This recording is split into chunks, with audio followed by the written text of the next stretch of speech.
Unit number 2 of IoT, that is the smart objects, the things in IoT. So in this, the first topic is about sensors, actuators and smart objects. So first, let us see what is the definition of sensor, how the sensors are categorized, and what all the types of sensors. So let us look the definition first. A sensor is nothing but which senses, right? So a sensor, it is used in order to measure some physical quantity, and that measurement reading will be converted into a digital representation. Again, that digital representation is typically passed to another device, right? So that digital data will be converted or uh, converted into a useful data that can be consumed by an intelligent device or humans. So this is the definition of sensor. Now let us look how are sensors characterized. The first one is active or passive. Sensor which produce energy output with external power supply, that is called the active sensor. And sensors which receive energy and requires no external power supply, that is called passive. The sensors which produce energy with external power supply, external power supply should be needed by the sensor. That sensor is called by the name called active sensor. For example, radar, radio detection and ranging. And sensors which receive energy and no external power supply is needed, that is called passive. And second characterization is invasive or non-invasive sensors. Sensors which is a part of environment it is measuring, that is called invasive sensors. For example, transducers are nothing but the pressure or a brightness that will be converted into an electrical signal. And sensors that are external in nature, external to it is nothing but the non-invasive sensors. Non-invasive sensors are nothing but tending to spread very quickly, right? For example, pulse oximetry, right? So this is the second characterization of sensor. And third one is contact or non-contact sensor. Sensors which require physical contact with what they are measuring, that is called the contact sensor. And sensors which does not require any physical contact with what they are measuring, that is called non contact sensor. For example, thermometer, fiber optic sensor, all will come under this characterization. Next, fourth one is absolute or relative. So sensors which measure on absolute scale or based on difference with a fixed or variable reference value, that is relative. Absolute scale is nothing but absolute, variable scale is nothing but relative. For example, resistance varies as function of temperature. So this is one type of categorization of sensor. Next, fifth one is area of applications. So sensors also categorized based on specific industry or vertical where they are being used. Next, sixth one is how sensors measure based on physical mechanism used to measure sensor input. For example, thermoelectric, electrochemical, etc. So this is one more categorization or characterization you can say. And the last one is what sensors measure. Sensors can be categorized based on their application or what physical variables they measure. So this is one part of sensor. Now let us look how many types of sensors are being made. The first one is position sensor. What is the meaning of position sensor? So it measures the position of an object and also absolute position or displacement of an object. It measures the absolute position or displacement of an object. And sensors can be a linear or angular or multi-axis. So example for position sensor is potentiometer proximity sensor. So this is first type. Second type, occupancy and motion. Occupancy sensors detect the presence of the people and animals in a surveillance area and generates a signal even when the person is stationary. And motion sensor detects the movement of the people and objects. So example for this type of sensors are electric eye and radar. Third type is velocity and acceleration. Velocity sensor indicate how fast an object moves along a straight line or how fast it rotates. That is what the meaning of velocity or acceleration. Acceleration sensors measure the change in velocity, whereas velocity sensor will detect how fast an object moves along with a straight line. Acceleration measures the change in the velocity. So example for this type of sensor is accelerometer or gyroscope. Next, fourth type is force sensors. Force sensors detect whether a physical force is applied and whether the magnitude of a force is beyond the threshold value, right? So here the example for this type of sensor is force gauge or touch sensor.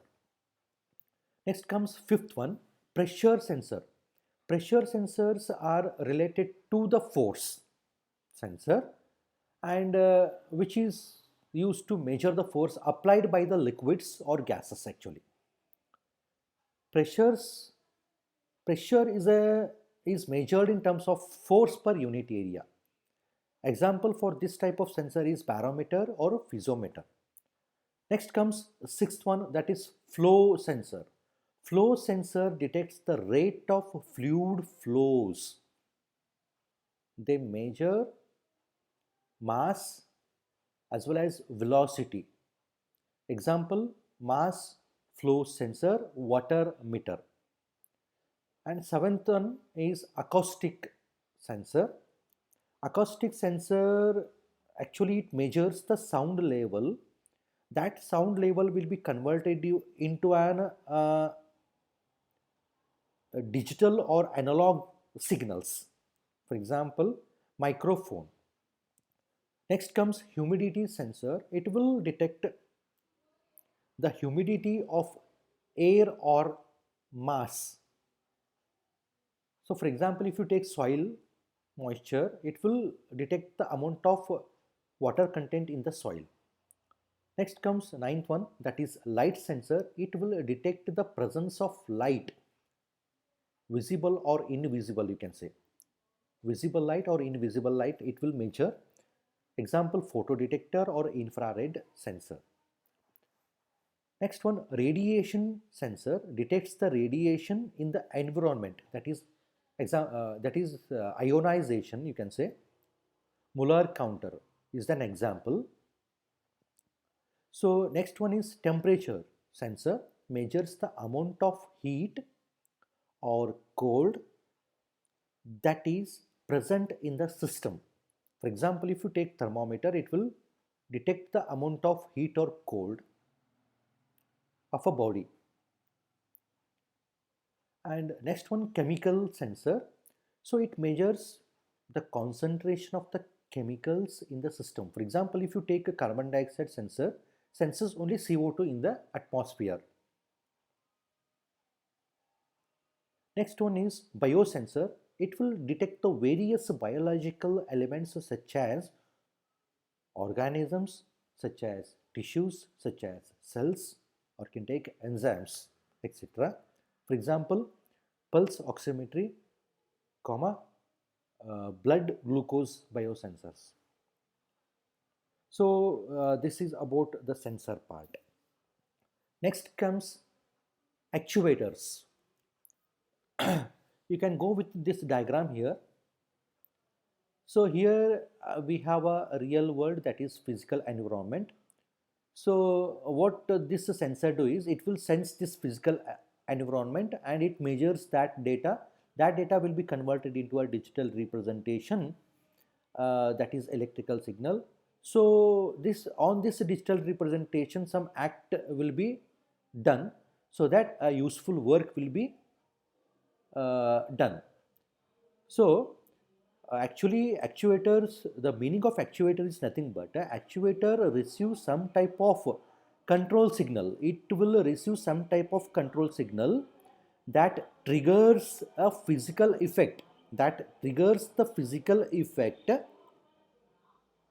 Usually some type of work or force or motion is to be done, that is called actuators. So again, here in this actuator, some classification have been made. The first one is type of motion. So type of motion, in this we have linear actuator, rotatory actuator, one or two or three axis actuator. And in power output, the classification of actuators, right? Power output, high, low, micro. Binary or continuous, number of stable states of output. Area of application, specific industry or vertical where they are used. And type of energy type, right? So actuator classification by energy type. So on the basis of energy, again the actuators have been classified into 7 types. The first one is mechanical actuators. In mechanical actuators, lever, screw jack, hand crank are the examples. In electrical, diode, thyristor are the examples. In electromechanical actuators, AC motor, DC motor, stepper motor. And in electromagnetic actuator, the example is electromagnet. And in hydraulic and pneumatic actuator, hydraulic cylinder, pneumatic cylinder, piston, pressure control valves, air motors are the examples for this hydraulic and pneumatic actuators. And smart sensor, shape memory alloy, ion exchange fluid are the examples. And in micro nano actuator, electrostatic, micro value, comb drive are the examples. So this is a brief about the actuator.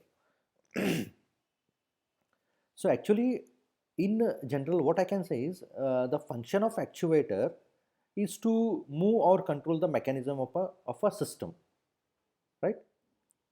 So now let us look uh, the meaning of smart object, the building block of IoT, you can say. So smart object, how what will be there inside the smart object, or what all the characteristics of a smart object. So in this smart object there will be a sensor, there will be an actuator, there will be a communication device, there will be a power source, and there will be a CPU. So let us start with the first one. Just we will take the definition of all these things. The first one is sensor, that can measure the physical quantity, as you know, measure the physical quantity or measure the physical data, for example temperature, vibration, pollution. And actuator is nothing but the capable of performing a task, you can say. Example for this is the change of traffic light. And next one is communication device, receives the instruction, sends or routes that data to the one more smart device. And the next one is power source. The power source may be a battery power source, it may be a solar power source, it may be a wind power source. And CPU, so this is the tiny low cost computer which is embedded into the smart object to make more smarter. So these all are the characteristic of the smart object. So trends in smart objects. So what all the trends that I have been are there in this smart object? Size is decreasing, power consumption is decreasing, pressure power is increasing, processing power is increasing, communication capabilities are improving, communication is being increasingly standardized, right? So this is a small note on smart objects, right? Now let us look the in brief the sensor uh, networks. So sensor network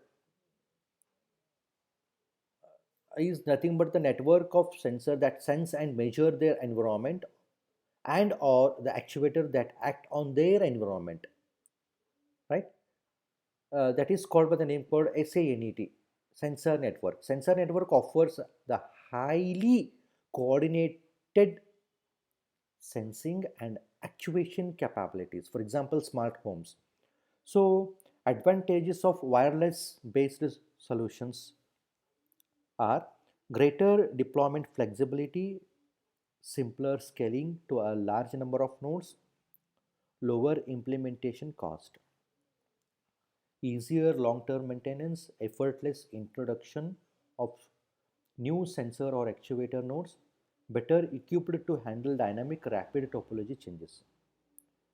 Then what will be the disadvantages? So potentially less secure, typically lower transmission speed, greater level of impact or influencing environment, right? So this is about a sensor network. Now let us look something about wireless sensor network. Wireless sensor networks are made up of wirelessly connected smart objects, which are sometimes referred to as a modes. Instead of nodes, they will call the name called modes. So what will be the design constraints for wireless smart objects? The first one is low memory. This wireless sensor network will be having a low memory, that is few tens of kilobytes, right? Embedded operating system, tiny operating system. Second one is lossy communications. Low power wireless mesh will be used, and also IEEE 1902.1 will be used. Moderate CPU power, minimize energy use, narrowband media, max 250 kilobits per second. Power consumption, energy efficiency is paramount. Battery power devices must last in years. So these all will be the design constraints for a wireless smart objects. Then what will be the limitation of smart objects in wireless sensor network? That is limited processing power, limited transmission speed, limited memory, lossy communication. All these will be the limitations of smart objects.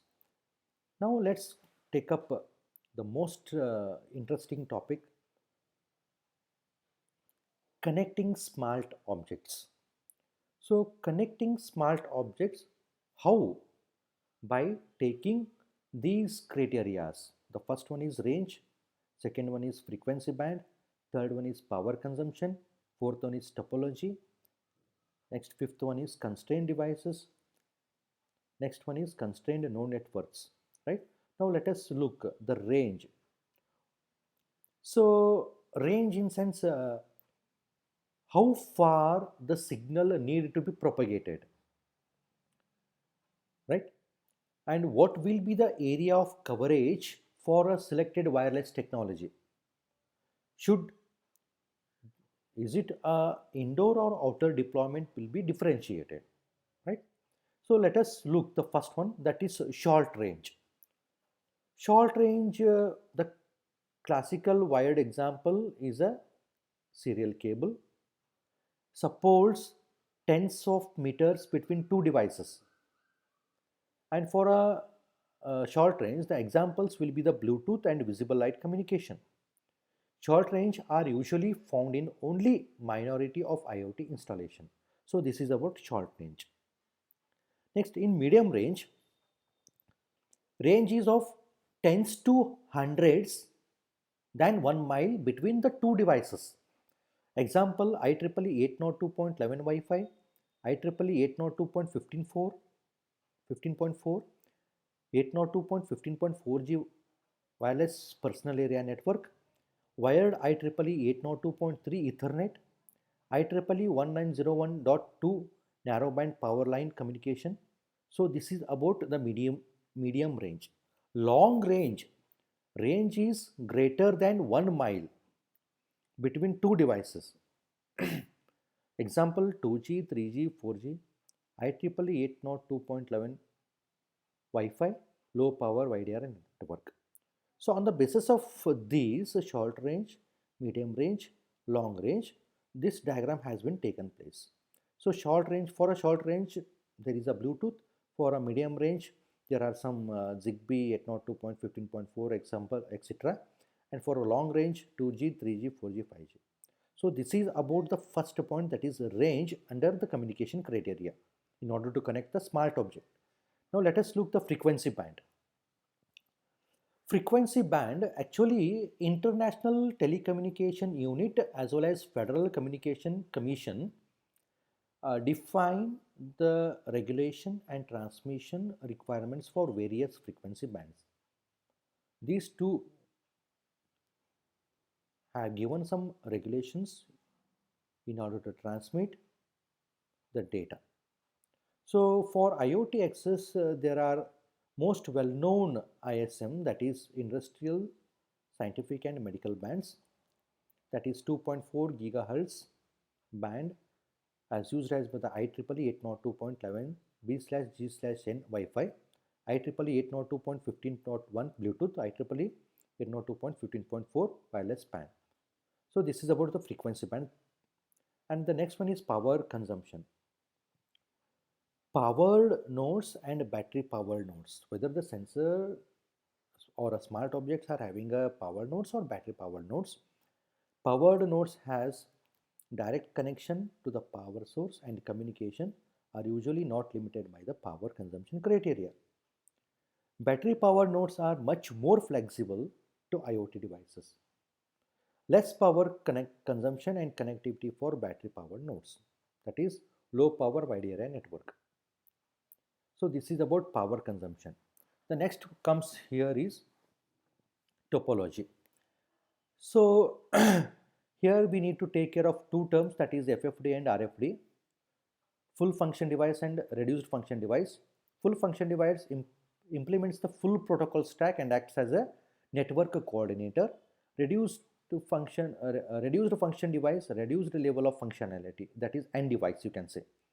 So here I have written three diagrams. One is star, one is mesh, and one is peer-to-peer. For a long and short range technologies, a star topology is prevalent, that is cellular, low power wide area network, and Bluetooth. For a medium range technology, a star or a mesh or a peer-to-peer communications are preferable. So what is the meaning of peer-to-peer then? Allows any device to communicate with any other device as long as they are in the range of each other. Then what is the meaning of star topology then? Each individual piece of network is attached to the central hub or switch you can say. Then what is the meaning of mesh? A network setup where each computer and a network device is interconnected with one another. So that is about the topology. Next point is about constrained devices. So the devices which are having sensors as well as actuators that can handle a specific application purpose. Devices with a limited resource like memory or processing capability and power. So here comes the three classes of constrained devices. One is class 0, class 1 and class 2. So let us take something about a class 0. The constrained devices having a less than 10 KB of memory, less than 100 KB of flash processing and storage, and battery powered, as well as low power wide area network wireless technology. These devices will come under class 0. Similarly, the constrained devices which will be having a 10 KB of RAM, 100 KB of flash, and COAP, that is Constrained Application Protocol, allows class 1 devices or nodes to engage in a meaningful conversation with a network without the help of gateway and provide support for the security function. Examples: environmental sensors. These type of devices will come under class 1. And in class 2, the devices will be having more than 50 KB of memory and 250 KB of flash memory. Example: power meter. These devices will come under class 2. So this is about constrained devices. Then last criteria, that is constrained node network. Constrained node network is also called by the name called low power lossy network. Low power lossy network. So low power lossy network cope with the requirement of powered and battery powered constrained nodes, and also indicates that network performance may suffer from interference and variability due to harsh radio environment. So these all are the communication criterias in order to connect the smart objects. So we need to take care of all these criterias in order to connect the smart objects. So in the next video, we will take up the next topic, that is IoT access technologies. Thank you.